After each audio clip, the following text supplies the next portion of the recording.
2024 সাল তো প্রায় শেষ। 2024 সালের চ্যাম্পিয়নকে, মানে এই বছরের শেষ পর্যন্ত কোন টিম কোন অবস্থায় আছে, টপে কে আছে, সেই বিষয়গুলো নিয়ে কথা বলবো। আমরা কথা বলবো ইউরোপের টপ 5 লিগের টপ 3টা দলকে নিয়ে। তো প্রথমেই বলবো লা লিগার কথা।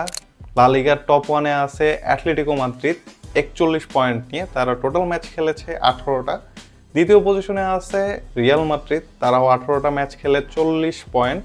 এবং 3 নাম্বার পজিশনে আছে বার্সেলোনা, তারা টোটাল ম্যাচ খেলেছে 19টা। 2 নম্বরে বলবো প্রিমিয়ার লিগের কথা। প্রিমিয়ার লিগে নর্মালি যারা থাকে ম্যানচেস্টার সিটি, বাট তারা এই সিজনে নাই। এই সিজনে তাদের কি হয়েছে আমি জানি না, তারা খুবই বাজে খেলতেছে, খুবই বাজে খেলতেছে। তারা কত নম্বর পজিশনে আছে সেটা লাস্টে বলতেছি। 1 নম্বরে আছে লিভারপুল, তারা 16 ম্যাচ খেলে 39 পয়েন্ট। 2 নম্বরে আছে চেলসি, 17 ম্যাচ খেলে 35 পয়েন্ট। এবং 3 নম্বরে আছে আর্সেনাল, তারাও 17 ম্যাচ খেলে 33 পয়েন্ট।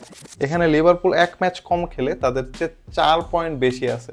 আর ম্যানচেস্টার সিটি তারা আছে 7 নম্বরে।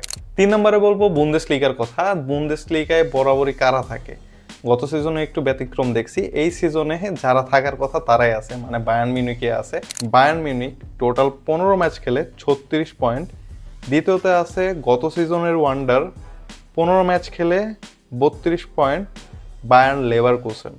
এবং 3 নম্বরে আছে ফ্র্যাঙ্কফুর্ট, তারা 15 ম্যাচ খেলে টোটাল 27 পয়েন্ট। 4 নম্বরে কথা বলবো সিরিয়ে নিয়ে।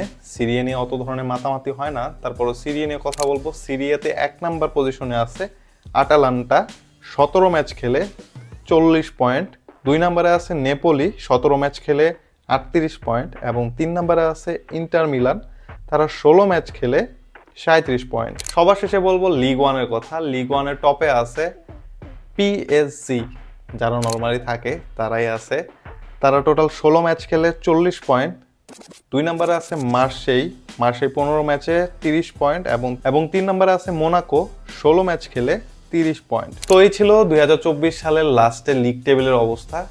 সামনের বছর নতুনভাবে হয়তো নতুন অনেক কিছু প্ল্যান হবে, নতুন দলের অনেকে কামব্যাক করবে, অনেকগুলো দল পিছিয়ে যাবে। যারা 1 নম্বরে আছে তারা 2 নম্বর, 3 নম্বর, 4 নম্বর পজিশনেও যেতে পারে।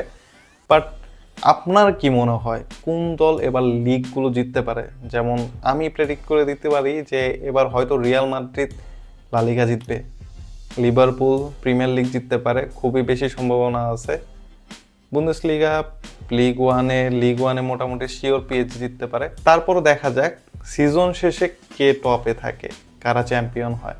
তবে আপনাদের মতামত আপনারা কমেন্টে জানিয়ে দিতে পারেন।